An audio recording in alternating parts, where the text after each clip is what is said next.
Assalamu alaikum, j'espère que vous allez bien. On continue les noms d'Allah, le challenge de l'apprentissage des noms d'Allah. Tous les jours, une vidéo. N'hésitez pas à vous abonner. Tous les jours, une vidéo sur un nom différent ou des noms différents d'Allah.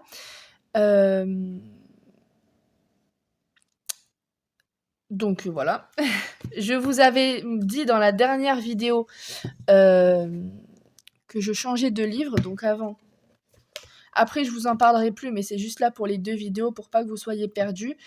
Avant, on avait commencé avec ce livre-là, en conjonction avec ce livre-là.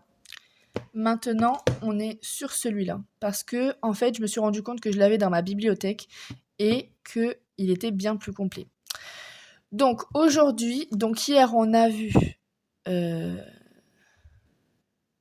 qu'on a vu? Alors, attendez, je me perds dans les noms. Hier, on a vu l'indulgent, qui est... Je me perds, en fait, parce que comme je fais le montage dans les vidéos, je me perds et je me souviens plus. Voilà, Al-Halim, l'indulgent, bah oui. Je viens de vous dire la traduction et je vous ai pas dit bon. Al-Halim. Aujourd'hui, donc celui-là aussi, il y a certaines définitions où l'auteur a voulu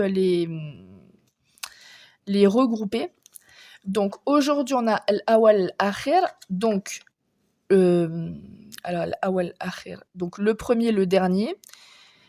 Et El-Zahir El-Batin, c'est l'apparent, le caché. Je crois que c'est ça. Oui, je crois que c'est ça. Donc, le premier, le dernier, l'apparent, le caché.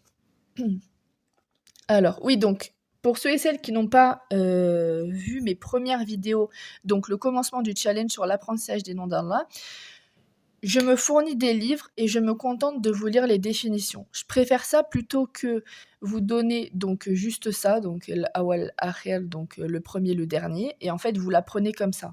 Ça, vous pouvez l'avoir dans les petits livres comme ça. Moi, c'est avec ça que j'ai débuté. Voilà. Par exemple, El Wadoud, le bien-aimant et le bien-aimé. Mais je me suis dit qu'il serait plus intéressant pour vous, justement, de comprendre en fait, parce que apprendre c'est bien, mais comprendre c'est mieux. Et moi, sur la compréhension, j'ai encore énormément de choses à apprendre, donc je préfère, pardon, je préfère me fournir un livre avec les gens du savoir, vous lire les définitions des gens du savoir, plutôt que vous donner un nom, une définition, et on s'arrête là. Comme ça, vous l'apprenez et vous le comprenez. Là, je vais vous lire, en général, les définitions, c'est 2 pages. Je vous lis les 2 pages. À vous de prendre un cahier, de vous noter le nom, la définition et quelques bribes de définition. Comme ça, quand vous révisez El-Awwal, vous savez qu'El-Awwal, ça correspond à ça, ça, ça, parce que ça a été vu, par exemple, dans ce verset. Vous n'êtes pas obligé de tout noter. Je vous mets de toute façon, à chaque fois, je vous montre le livre. Comme ça, si vous voulez faire des screens pour surligner, ou si vous voulez juste noter un verset dans lequel il est apparu, ou si vous voulez juste vous noter un hadith dans lequel il est apparu, avec quel nom il est apparu, des points de temporalité, tout ça, ça vous facilite. Comme ça, pour l'apprentissage, moi je trouve que c'est mieux. Donc, je vous lis. Donc, ces 4 noms sont mentionnés ensemble dans un même verset du noble Coran. A'udhu billahi minash shaitanir rajim, bismillahir rahmanir rahim. Il est le premier et le dernier, oui voilà, l'apparent et le caché, il est l'omniscient. Surat al-Hadid, verset 3. La meilleure façon de commenter ces beaux noms et d'expliquer leur sens se trouve dans la fervente prière qui est consignée dans la sunna prophétique. En effet, l'envoyé d'Allah sallallahu alayhi wa sallam adresse à son Seigneur une invocation qui renferme l'explication des sens de ces noms et l'éclaircissement de leur signification. Dans son Sahih, Muslim rapporte qu'Abu Huraira radiallahu anhu a confié: Ô Allah, Seigneur des cieux et de la terre, Seigneur du sublime trône, notre Seigneur est le Seigneur de toutes choses, qui fend la graine et le noyau, qui a révélé la Torah, l'évangile et le discernement. Je cherche protection auprès de toi contre le mal de toutes choses que tu saisis par le toupet. Ô Allah, c'est toi le premier, il n'y a rien avant toi, c'est toi le dernier, il n'y a rien après toi. C'est toi l'apparent, il n'y a rien au-dessus de toi, c'est toi le caché, il n'y a rien en dessous de toi. Acquitte-toi de notre dette et enrichis-nous contre la pauvreté. Dans cette invocation compendieuse, le prophète sallallahu alayhi wa sallam explique le sens de chaque nom et rejette son opposé. Ceci constitue le plus haut degré de l'éloquence. La clé de voûte de ces 4 noms consiste en l'idée que le Seigneur embrasse l'ensemble de sa création, tant sur le plan temporel que spatial. Ainsi, l'antériorité et la postériorité divine englobent tout ce qui précède et tout ce qui succède. Ainsi, tout ce qui est avant s'arrête avant son antériorité et tout ce qui est après s'arrête après avec sa postériorité. L'antériorité divine devant celle de toute chose, de même que sa postériorité demeure après toute chose. Par conséquent, son antériorité et sa postériorité appréhendent les premiers et les derniers. Il n'y a pas de premier sans qu'Allah ne le dépasse et pas de dernier sans qu'Allah ne vienne après lui. Il est le premier avant lequel il n'y a rien et le dernier après lequel il n'y a rien. C'est l'encerclement temporel. Quant à l'encerclement spatial, parce qu'il est l'apparent et le caché, Allah comprend tout ce qui est apparent et tout ce qui est caché. Rien n'est apparent sans qu'Allah ne soit au-dessus de lui. Il n'y a rien de caché sans qu'il ne soit en dessous de lui. À ce propos, le prophète sallallahu alayhi wa sallam annonce « C'est toi l'apparent et il n'y a rien au-dessus de toi, et c'est toi le caché et il n'y a rien en dessous de toi. » Parce qu'il est apparent, il est au-dessus de toute chose. Il est le Très-Haut, le plus élevé, au-dessus duquel il n'y a rien. Il est établi sur son sublime trône, qui est lui-même la voûte et la partie supérieure de toute la création. Allah est au-dessus du trône. Le caractère apparent du Seigneur Tout-Puissant signifie qu'il est au-dessus et plus grand que toute chose, tandis que son caractère caché indique qu'il est en dessous de toute chose. Par ce dernier attribut, il encercle toute chose, de sorte qu'il se retrouve plus près d'elle qu'elle-même.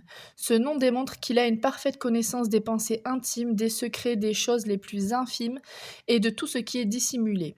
Il révèle également que le Seigneur est dans la proximité et l'imminence. Bien qu'il soit au-dessus du trône, il est proche de ses créatures et les cerne. Ainsi, un ciel ne le cache pas d'un autre, ni une terre d'une autre. Une chose apparente ne lui voile pas une autre qui est couverte. Auprès de lui, le caché est visible, l'éloigné est proche et le secret apparent. Si le musulman connaît ces sublimes noms, ainsi que les sens qui conviennent par rapport à la perfection, la grandeur et la connaissance totale, il lui appartient d'aborder chacun d'entre eux avec l'humilité et la servilité qui s'imposent. La connaissance qu'Allah est antérieure à toute chose, que sa faveur et sa bienfaisance devancent toutes les causes, requiert qu'on ne se rabaisse que devant lui seul et qu'on ne cherche refuge qu'auprès de lui seul. Elle implique également de ne pas se tourner vers autre que lui, ou de placer sa confiance en autre que lui. Elle exige aussi de ne pas s'accrocher aux causes ou y prêter attention, mais plutôt de s'agripper à celui qui apporte l'aide et les ressources, celui dont la grâce précède les moyens et les causes.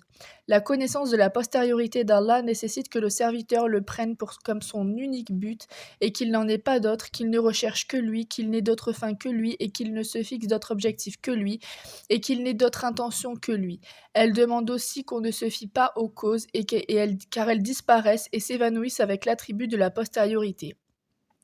Se raccrocher au dernier signifie qu'on s'accroche au vivant qui ne meurt pas et à celui qui subsiste et qui ne disparaît pas. Savoir qu'il est apparent, qu'il se trouve au-dessus de ses serviteurs, qu'il administre leurs affaires et que leurs œuvres montent vers lui, suppose que le cœur se tourne vers lui d'excellente manière, qu'on s'humilie complètement devant lui, qu'on se soumette à sa grandeur et à sa majesté et qu'on ne supplie que lui. Et il en est ainsi parce que Dieu est la vérité même, alors que ce qu'ils invoquent en dehors de lui n'est que fausseté, et que Dieu est le sublime et le grand. Surat al-Hajj, verset 62. Quant à celui qui ne croit pas qu'Allah est apparent et qu'il est élevé, il est perdu et son cœur est éparpillé. Ce dernier n'a ni Qibla vers laquelle se tourner, ni Dieu vers lequel s'orienter. Savoir que le Seigneur est caché et attester qu'il cerne tous les mondes, qu'il est proche de ses esclaves et qu'il connaît les choses dissimulées, les pensées intimes et tout ce qui est occulte, commande qu'on purifie son âme et son intention, qu'on épure le cœur et qu'on le remplisse de foi et de crainte révérentielle. Ces 4 noms constituent un résumé de la connaissance d'Allah et de la servilité à son égard, tout comme ils servent à subjuguer les insinuations destructrices et les doutes dévastateurs que Satan projette dans le cœur de l'homme. en plus de le ruiner et de le détourner de la foi.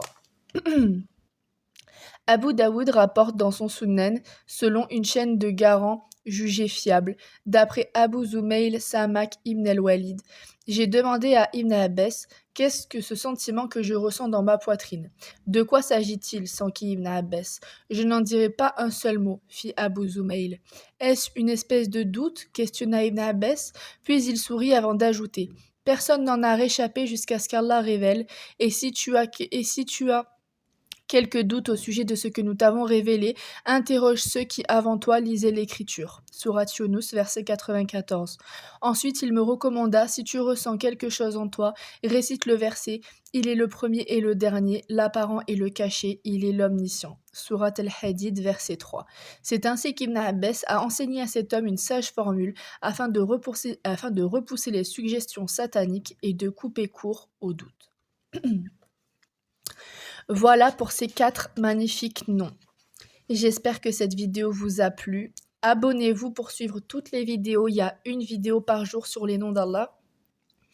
N'hésitez pas à liker, à commenter, à partager pour me donner un peu de force. Ça coûte 0 € et 0 centimes. Je vous dis assalamu alaikum.